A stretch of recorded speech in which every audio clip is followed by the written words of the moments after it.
Thank you, Nicholas. So I'd now like you all to give a round of applause to the man of the moment, Fintan Vallely.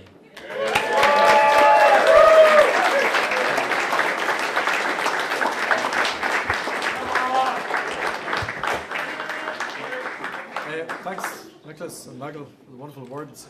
I survived the black hole. Here I am back. Nicholas mightn't have worried. You do come back from it.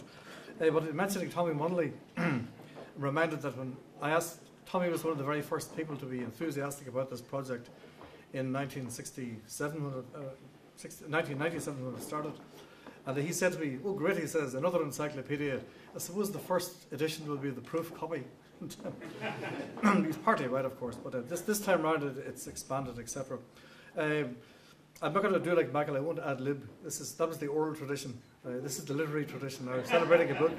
So I take Tommy Munnelly's advice, and he always said, if you want to say something precise, read it out. Don't trust your memory. So, first thing I'll say is that it's a tremendous privilege to stand here to present this new edition. Most so on account of the fact that the book, of course, is the product of the observations and research of a very large number of performers of the music. And so it represents a very large body of insider scholarship, as Nicholas also said. It's also a great privilege to stand here, to be in this building on such an occasion, because this building was here 4 decades before the time of the Belfast Harpers Assembly of 1792, and it has been occupied by the Academy here since just after the Great Famine. That's a long time in Irish cultural history. And until the establishment of the National Museum in 1890, it was also the home to all the really emotive artefacts, things like the Tara brooch, the Ardagh chalice, and all those dozens of hordes of ancient horns that you see over in the National Museum at the present time. But the Royal Irish Academy is itself also hugely symbolic for Irish music. When it was founded in 1785, it became the focus of much of the earliest scholarship of Indigenous Irish music. Key work was done by the members-to-be and its members. 3 of them served on its board of antiquities at the time. Nicholas has described them: Joseph Cooper Walker, Edward Ledwich, George Petrie, George Edward Pickett of Cork. Pickett's collection here, the Ford Pickett collection, has something like 3,400 songs, 1,900 other pieces of music, which is quite a large collection. Patrick Western Joyce from County Limerick, Eugene McCurry from County Clare, all these very important works. They were all associated with the Academy here. These are also the people who initiated and managed the preservation of the antiquities and manuscripts, objects which you could regard as the material reserves which underpin the ideology which shaped not only our Irishness, but also much that we value in Irish music today. With such associations, it is indeed most appropriate for the companion to be launched in this building. The companion's tremendous cover image also, this is it here, this is also links with the Academy. Some of you will have seen this picture before. It's called Snap Apple Night with Daniel McLeese. He was a brilliant Cork-born, London-based painter. He was one of the very first students of the Cork School of Art in the early 1800s. He sang in the choir of the Presbyterian Church in Princess Street there. He played the guitar and the flute. He was energetic, enthusiastic, and passionately concerned with history and things that were fabulous, if anybody is familiar with his paintings. His paintings in the British House of Commons, the House of Lords. Huge murals. The picture here, anyway, is of a Halloween party in one Father Horgan's house in Blarney, County Cork. Horgan had a deep interest in the Irish language, in history and archaeology, and he was one of a number of Cork antiquarians whose preservationist thinking contributed to the revival of traditional music a century later. So this painting, of course, is also tied not only to Irish antiquarianism and folklore studies, but also to the Academy itself here. But as a narrative, as far as musicians are concerned, this painting, Snap Up All Night, is very symbolic of the whole idea of the companion as an encyclopedia of music and music practices. It portrays real people, musicians, dancers, and revelling participants. There's a fiddler, a flute player, a tambourine player, amazingly, a piper, and also there's a wee fellow there you can't quite see in that picture. He's playing with a straw with a slit cut in, which makes a buzzing noise like a comb on a piece of paper. There's a small boy in the front right who's mimicking the Uilleann piper. The other guests are all engaged with their own age groups in play, discussion, games, and they're all totally at ease in the ambience of the music. There's humour too in the image, in that the artist dubbed the faces of his associates and family members onto some of the people he portrayed. The red-haired lad, the rake, the dancing rake with the stick in the air, bears the features of a friend of McLeese. I think he was a solicitor. Sir Walter Scott is depicted seated at the table. He looks in shock at a woman feeding a glass of liquor to the baby. And the writer and song collector Thomas Crofton Croker is that fellow with the bald head at the extreme left-hand side. He seated with a bundle of notes in his hand. He documented Irish fairy tales, lots of other things in Irish folk life. So the painting at face value is everything a musician and an historian might seek in an image. It has got the mixing of plain people, clergy, the antiquarians, a writer, a folklore collector, musicians and dancers. It's also the earliest record of music making in context in Ireland. It's the earliest image of an ensemble playing for dancers, and it's also the earliest image of a tambourine being played with Irish music.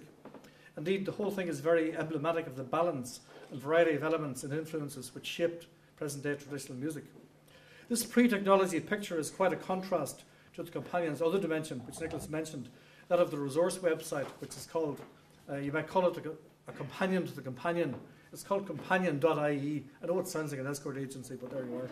Nothing you can do about that. This website, anyway, it carries a list of all the 1,800 articles, 207 writers and their biographies, and 5,100 names which are mentioned in the text. It's designed to develop progressively over the next few months with the addition of web links to the subjects of the articles to lead the reader into more specialised information, so increasing the potential of the book for music lovers and students alike. There are many people I have to thank for this book's second coming. Mike Collins, of course, and Marie O'Donovan, and the board and staff at Cork University Press. Sarah Wilburn, who in her term as director there, she was the instigator of this project back in 1997. But in particular, I want to thank the typesetter and the final page designer, Dominic Carroll, who's a man of amazing patience. If he put up with me, he must have amazing patience. And at a stage when I think Marie O'Donovan, the board, the organisation people, they weren't speaking to me, the designer still spoke to me. And a lot of this book took shape on the page, like a dictionary or encyclopedia will. So he gave tremendous assistance to this. I also have to thank for the design and construction of the website, which I'm very pleased with. This is a vital part of the whole operation, the whole project. I have to thank Nick Lethard, not of anywhere in Ireland, but in Minneapolis. He's one of those people in the worldwide community of interest, which is Irish traditional music today. The book's credits list many, many others that I have to thank, but in particular I want again to thank the funders who made this possible for me to dedicate the time needed to this book. The main one is in Forres Fassa, based at Maynooth National University of Maynooth. For years, the convent got me out of teaching for a year. Dundalk Institute of Technology, which gave me a term sabbatical for a whole half year, that's a long time. And DESH, the Arts Council's Traditional Music Fund, it gave me several months cover as well, all vital. And also maybe the best one of the lot was the Ireland Fund of Monaco, who gave me a residency on the Rock in Monaco in the Princess Grace Library for 1 month, which was brilliant. But that's when I set out everything during that month. It probably would have got the whole job done in a year if I'd stayed there for a year. I've also put in a couple of years of my own time, of course, time on my own and stolen time, in addition to all of that. And for that I have to most sincerely acknowledge the invaluable support and the forbearance of my partner Evelyn Conlon. She deserves a round of applause there.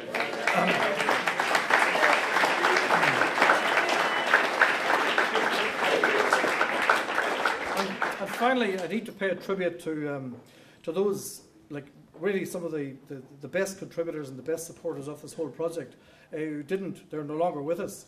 Maurice Rocan, who died most recently, Eamon O'Doherty, who died this year as well, Frank Hart, Tom Munley and David Hammond. They were all tremendous support. They've all got pieces in the book, and they're tremendous value in the initiation of the first project, and even seeing through this, because it was discussed with all of them many times. I'd also like to thank the Royal Irish Academy for hosting this occasion, Professor Michael Cronin for the amazing introduction, and Nicholas Carlin of the Irish Music Archive for the warm and very erudite launch address. And of course I'm honoured by all of you being present.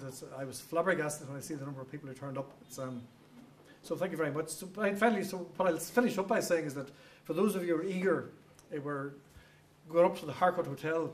There's bar food there. You can go up to the corner of Stephen's Green, for those of you who don't know Dublin, and you hop on the Lewis, that's the tram, the tubular transport, as Flanner Brown called it, and it's one stop up the Harcourt Hotel. There's bar food there, there's plenty of space, and those of you who have got instruments, there'll be a wee bit of music. So again, thank you very much. Thank you all for coming. It's been a tremendous honour to me. Thank you.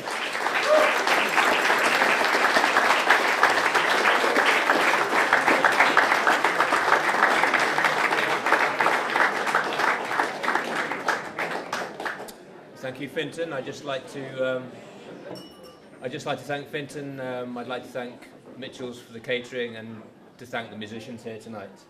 So thank you all for coming out to support Fintan tonight and enjoy the rest of the evening.